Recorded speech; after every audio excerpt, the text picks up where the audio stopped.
Calling on the name of the Lord. What is the meaning of calling on the name of the Lord? Some Christians think that calling on the Lord is the same as praying to Him. Yes, calling is a kind of prayer, but it is not merely praying. The Hebrew word for call means to call out to cry unto, to cry out. The Greek word for call means to invoke a person, to call a person by name.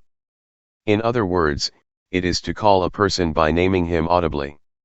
Although prayer may be silent, calling must be audible.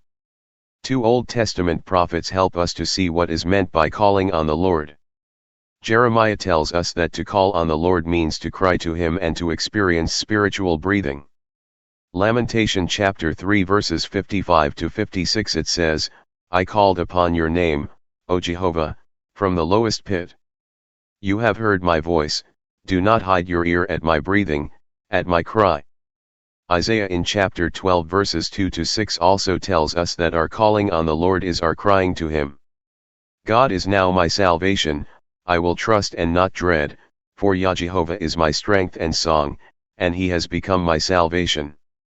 Therefore, you will draw water with rejoicing from the springs of salvation, and you will say in that day, Praise Jehovah, call upon His name. Sing to Jehovah. Cry out and give a ringing shout, O inhabitant of Zion, for great in your midst is the Holy One of Israel. How may God become our salvation, our strength, and our song? How can we draw water with rejoicing from the springs of salvation? The way is to call on His name, to praise the Lord, to sing a hymn, and to cry out and shout. All of these matches the calling mentioned in verse 4.